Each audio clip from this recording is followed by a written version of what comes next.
So, like I said in my last video, we're kind of done a little bit with the chassis. I'm actually going to put it up on the lift and do a couple little things underneath.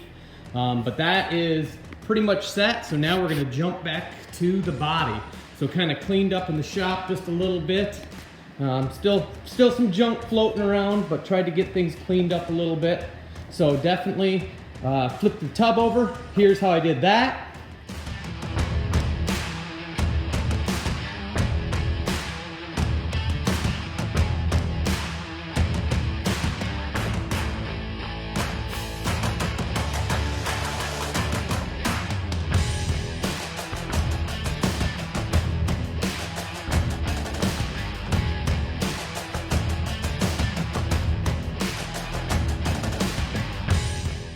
So the little cart makes it real nice for rolling it around.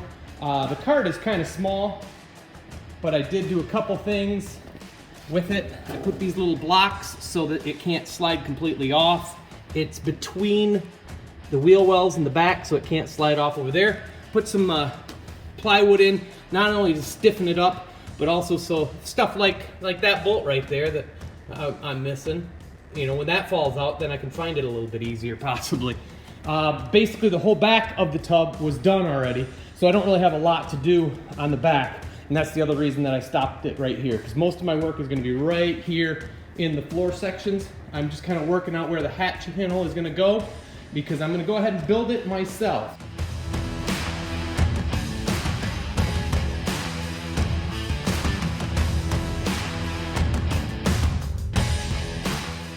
So what I was just doing there is I clamped these nice and tight so that there's really no gap at all. Obviously here there's not a whole lot I can do there, but then also here nice and tight.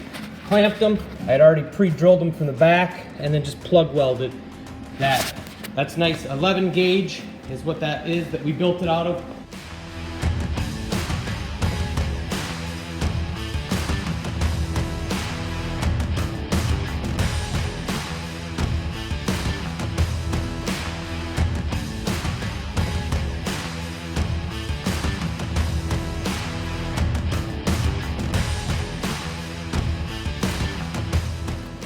Okay, so you can see I kind of got that end butt welded. I've been building up some metal. It is super thin right there, so I'm gonna have to cut that little piece out. I'll get some metal over here, and there it's pretty thin, so there's definitely gonna be some spots where this tunnel piece has got to be fixed. Obviously this was all new metal.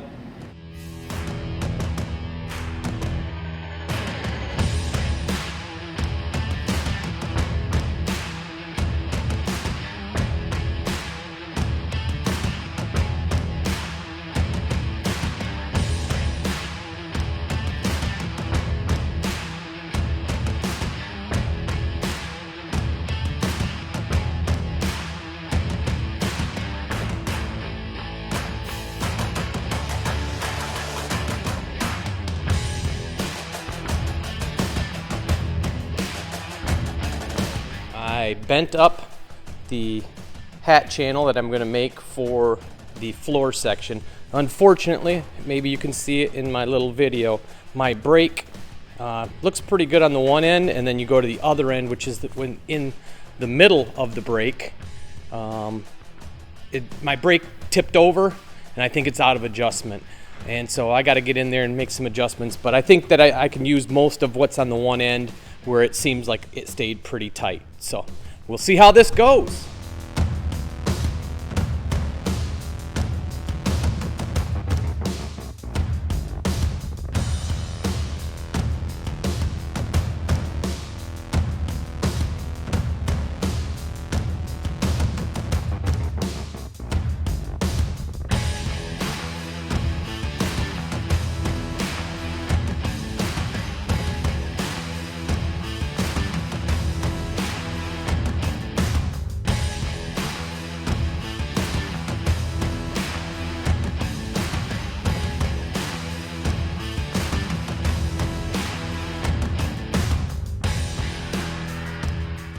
The homemade hat channel is all installed.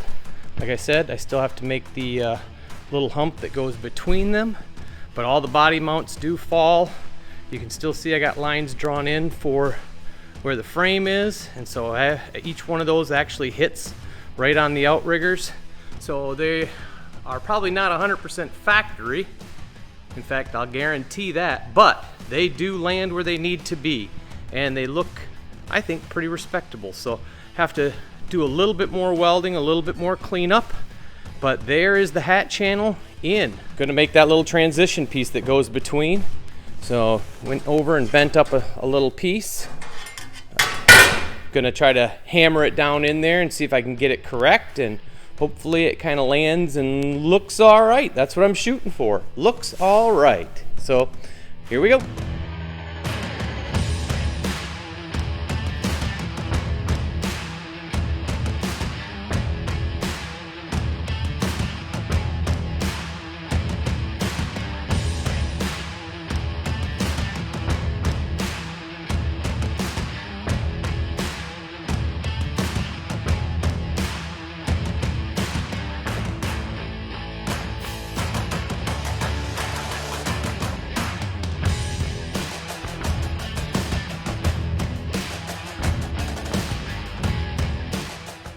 All right, the hat channel is done. I just got to clean up some welds now.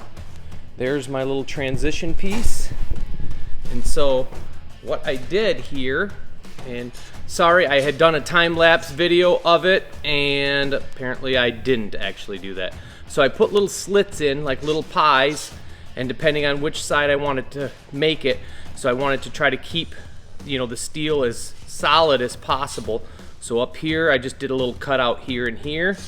Down here, I did it the other way and cut the top out and bent it down. Welded most of it real well from the back side. That way it would be strong. And now I just gotta I'll do a little bit of welding back into a few spots just to make it look a little bit better. And so next I'm going to make the little bracket that should be mounted right there for my parking brake spring. Okay, so hopefully you know kind of what that bracket is I'm talking about. So I'm basically going to try to tighten this bend up a little bit more, and then usually there's an angle that comes down. Oops. Let's see if I can get this actually on camera. There's an angle that comes down, and then this little piece bends up, and there's where like the little spring hole is. We'll round that corner off a little bit. This I think we'll leave whole so that it goes down. So let's see how it comes out.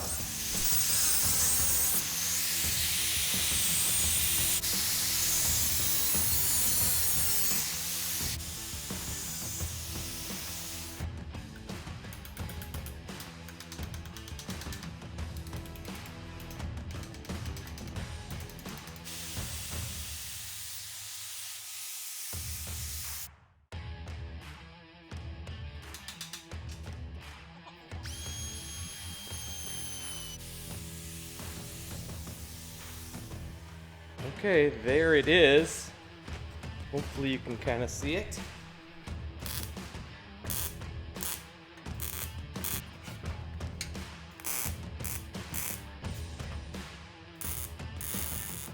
And that is a rough interpretation of what it looks like. So hopefully it's in the right position.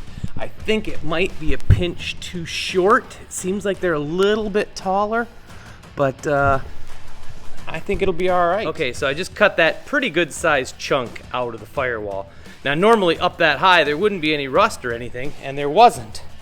What it was is somebody had covered the little hole for, I believe that one's for your starter, for your button. They covered it and then just brazed it in. So what they did is they used some kind of big chunk of brass and set it in there and then brazed around it. And it's that thick with braze, which that doesn't give you a whole lot of reference, sorry. But so instead of messing with that, I'm just gonna go ahead and cut a new panel, little piece. I can use that as a pattern and then butt weld into it. So we'll see how that looks.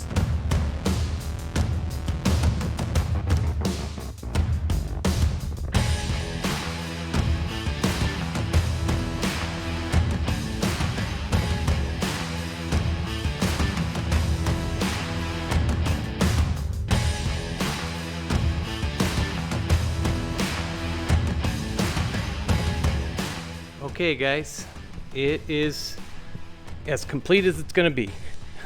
So I didn't bore you with, I welded in tabs, all the tabs across the back, just made them myself. They're made out of real heavy, like an angle iron, and they should be right where they need to be. The hat channel, again, came out pretty good. I did finally find one. Okay, well, I really did find one, and I actually kind of made it, a couple of my angles were wrong. It's a little off, but the height is almost exact, and it's gonna hold the spring, so I am not concerned.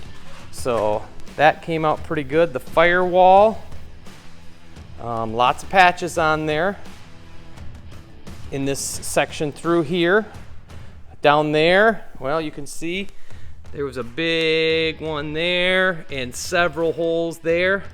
So I got all those patched in. I am going to use a little bit of filler just to smooth out some of those welds so that it looks a little bit better. So the plan is, I'll keep kind of going around it as I go, is I'm actually going to somewhat cheat.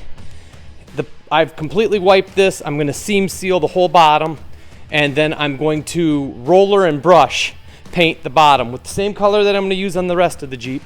But that is my plan, and that way I don't have to set up the paint booth or anything, and I can get paint on this chassis, or excuse me, on this body. So that is it for this part of the video.